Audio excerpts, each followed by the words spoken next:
नमस्कार। इस समय हम इंडिया गेट पे मौजूद हैं और एक तरफ पाकिस्तान और टर्की का बाइकआउट चल रहा है, दूसरी तरफ भारत में बैठे कुछ गद्दार ऐसे लोग हैं जो टर्की का समर्थन कर रहे हैं और कुछ पाकिस्तान का समर्थन कर रहे हैं। उसमें आपने देखा होगा किस तरीके से रवीश कुमार ने सवाल उठाया था कि पाकिस्तान को जाने वाला पानी रोकना नहीं चाहिए, बीजेपी इसको हथियार के रूप में इस्तेमाल कर रही है। और वहीं दूसरी तरफ टर्की में जिस तरीके से टर्की के सामानों का बाइकआउट हो रहा है और टर्की पर एक्शन लिया जा रहा है, टर्की के जो सामान है उसका बाइकआउट किया जा रहा है, चाहे उसके सेब हो, चाहे तमाम प्रकार के उसके, चाहे वहाँ पर इंडिया के घूमने जाने वाले पर्यटक हो, उन सभी ने बाइकआउट किया है कि टर्की कोई घूमने ना जाए।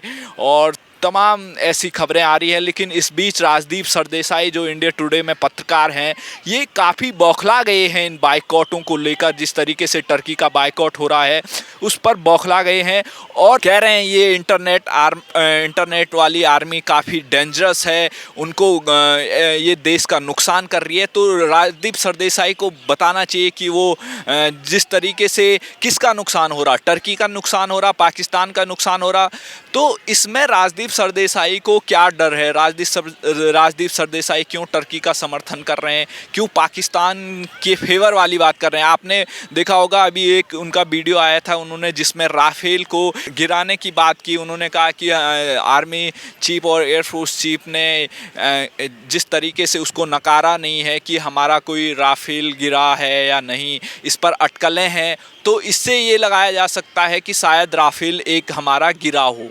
तो ऐसी बातें करने वाला, जो पाकिस्तान के फेवर वाली बातें करने वाले, चाहे रवीश कुमार हो, चाहे राजदीप सरदेसाई हो, अब जनता को इनका बाइकआउट करना चाहिए। क्योंकि किस तरीके से राजदीप सरदेसाई एक टर्की जिसने भारत के खिलाफ पाकिस्तान की मदद की और उसको ड्रोन भेजे जिससे पाकिस्तान भारत में हमला कर रहा था, भारत के खिलाफ यूज़ कर रहा था, तो टर्की पूरी तरीके से भारत का पूरा दुश्मन बन गया। युद्ध में किस तरीके से उसने पाकिस्तान का साथ दिया। वहाँ पर सर आप क्या कहेंगे? राजदीप सरदेसाई जिस तरीके से बौखला रहे हैं कि बाइकआउट तुर्की नहीं होना चाहिए, जो लोग बाइकआउट कर रहे हैं उनको डेंजरस बताया है, इनको इंटरनेट आर्मी बताया है, काफ़ी उनके खिलाफ बोल रहे हैं। क्या इनको इतनी नफरत क्यों है भारत के लोगों से और टर्की से इतना प्यार क्यों है? देखिए ऐसा है, मैं आपको बता दूं, ये देश का बड़ा दुर्भाग्य है।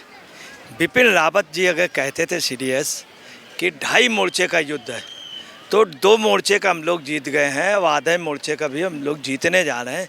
इस पे कार्रवाई होनी चाहिए। ये आधे मोर्चे पे आते हैं राजदीप सरदेसाई।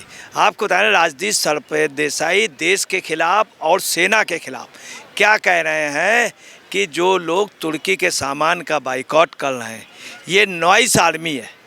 नॉइस आर्मी मतलब आर्मी को ही बदनाम कर रहे हैं और आर्मी जैसे कोई गंदा शब्द। मैं आपको बता रहा हूँ, जवान शब्द कोई भी इंस्टीट्यूशन यूज़ नहीं कर सकता। जवान सिर्फ आर्मी के लिए, और आर्मी का शब्द यूज़ नहीं कर सकता। आर्मी देश के, ऐसा नहीं किसी को आर्मी की सेना कह दे, आर्मी का कमांडर कह दे।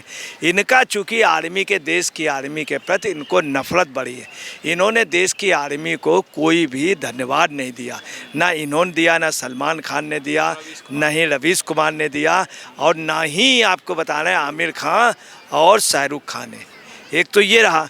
दूसरी आपको बता रहे हैं ये क्या कह रहे हैं, नॉइस आर्मी, मतलब आर्मी को बदनाम कर रहे हैं। चलिए कोई अगर दूसरी आर्मी तुम कह रहे हो नॉइस आर्मी, फिर कह रहे हैं जो ये मीडिया है, मतलब इंटरनेट मीडिया, ये नॉइस आर्मी। ये मीडिया की वजह से ही जाने जाते हैं। इंडिया टुडे में नौकरी करते हैं और ये अभी से नहीं, इनका शुरू से एक की ये सिर्फ पत्रकार जी, राजदीप सरदेसाई टर्की के फेवर वाली बात क्यों कर रहा है, पाकिस्तान के फेवर वाली बात क्यों कर रहा है? क्यों वो कह रहा कि जो ये बाइकआउट कर रहे हैं वो गलत कर रहे हैं, और जो पाकिस्तान कह रहा था कि भारत का एक राफेल गिर गया, वैसी बात राजदीप सरदेसाई कर? देखिए ऐसा है कि इससे इनके नंबर बढ़ते हैं। अगर भारत के विरोध में रहेंगे तो नंबर बढ़े। अपरोक्ष रूप से ये पाकिस्तान का और टर्की का फेवर कर रहे हैं। क्योंकि वो भारत पे ड्रोन सप्लाई कर रहा था। हाँ, ड्रोन से हमले करा रहा था और ड्रोन ही सप्लाई ही टर्की कर रहा था। दूसरी, टर्की से इन लोगों तमाम लोगों के संबंध है, इवन आमिर खान के भी रहे हैं, कांग्रेस के रहे। ये कांग्रेस के आपको बता रहे हैं एजेंट हैं राजदीप सरदेसाई। उसका मैं प्रूफ बतला दूं, राहुल गांधी के लिए जो पत्रकार सबसे ज़्यादा लिखता था, कांग्रेस की रिपोर्टिंग कर रहा था 15 साल से, उससे राहुल गांधी ने कहा तेरी हवा निकल गई। जब उस समय राजदीप सरदेसाई वहीं पे खड़ा होकर के दांत निकाल रहे थे और वहीं राहुल गांधी के बगल में खड़े होकर, ये है राजदीप सरदेसाई। दूसरा, राजदीप सरदेसाई कांग्रेस के एजेंट हैं और ये इशारे पे कह रहे हैं, चूँकि आपको बता रहे हैं ये फिल्मी कलाकार भी इसलिए नहीं बोले, इनके जो व्यूवर्स हैं अधिकतर जो इनके पक्षधर हैं वो पाकिस्तान और टर्की के समर्थक हैं, टर्की के समर्थक, गाजा के समर्थक। और राजदीप सरदेसाई का यही नहीं रहा, बहुत स्वार्थी व्यक्ति बांग्लादेश को, बांग्लादेशियों और रोहिंग्याओं को जो भारत में ला रहे हैं, जिनके ऊपर हमेशा ममता बनर्जी पे आरोप लगता है। आज बंगाल में बांग्लादेशी रोहिंग्या बहुत आ गए, उन्हीं ममता बनर्जी की पार्टी में गोद में इनकी बीवी चली गई और राज्यसभा की टिकट ले आई। तुम एक पत्रकार हो करके राजनीति से क्या मतलब और टीएमसी से क्या मतलब? अगर यही हिम्मत हो तो आप डीएमके में चले जाइए या और किसी राजद में चले जाते, चूँकि राजद का आधार कमज़ोर है। आप इसलिए आपको पकी पकाई सीट मिल गई। ये अपने लिए कितने करोड़ रुपए का इनका बंगला है, कितनी तनख्वाहें मिलती। ऐसे लोगों को आज हम इंडिया गेट में आए, लोग यही कह रहे थे राजदीप सरदेसाई को इंडिया टुडे से हटाया जाए, इनके ऊपर जांच बैठा दी जाए, बुलडोजर एक्शन हो और देश हित में के ना बोलना, देश के खिलाफ बोलना, ये देश के साथ और पाकिस्तान और टर्की के फेवर मिलना, ये देशद्रोह है।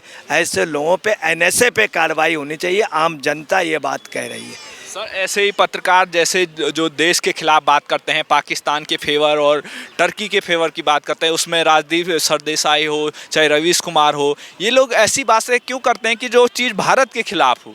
क्या है, इनको पाकिस्तान से पैसे मिलते हैं या चाइना से पैसे मिलते हैं या विदेश से पैसे मिलते हैं, इसीलिए ये ऐसी पत्रकारिता करते हैं जिसमें देश का नुकसान हो, देश के फेवर वाली बात ना हो। सेना का इन्होंने, आपने देखा होगा, कोई भी धन्यवाद या समर्थन नहीं किया। आतंकियों पर जो एक्शन लिया उसका कोई उन्होंने सेना का समर्थन नहीं किया। लेकिन ये जो सवाल उठा रहे हैं कि राफेल गिर गया होगा एक भारत का और बाइकआउट नहीं करना चाहिए, क्या ये उचित है? ये क्या एक आदर्श पत्रकार हैं या ये फिर पाकिस्तान और चीन की भाषा? ये आदर्श पत्रकार नहीं है, ये जो है सिस्टम के साथ रहने वाले पत्रकार, अपने सिर्फ व्यक्तिगत हित के लिए कि हमारी बीवी को राज्यसभा मिल जाए, वहाँ से ये मिल जाए, वहाँ से हमको बार्गेनिंग करने को मिल जाए, ये पत्रकार नहीं। कई 100 करोड़ रुपए की इनकी प्रॉपर्टियाँ हैं। कई पत्रकार ऐसे हैं लोग जो हज़ारों करोड़ रुपए की प्रॉपर्टियाँ हैं। और आपको बताना है ये अपने हित के लिए, चूँकि पाकिस्तान सभी को फाइनेंस करता है। कश्मीर के कई नेता, मीरबाज़ शब्बीर शाह या तमाम लोगों के बाकायदे सबूत मिले, पाकिस्तानी एम्बेसी से पैसा मिलता था। और आपको बतलाना है यही नहीं, तमाम लोग, ये विदेशी जो कि मुल्क है पाकिस्तान और टर्की, इन लोगों को फाइनेंस करता। अभी आप 10 एयरपोर्ट में इन लोगों का कब्जा था और टर्की के प्राइम मिनिस्टर की लड़की और दामाद का।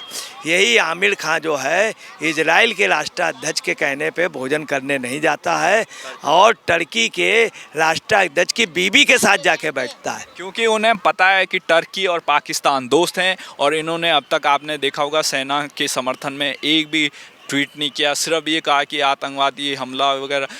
पर पाकिस्तान और टर्की जिस तरीके से भारत में हमले करवा रहे थे, आपने देखा होगा, उस पर इन्होंने कुछ नहीं किया।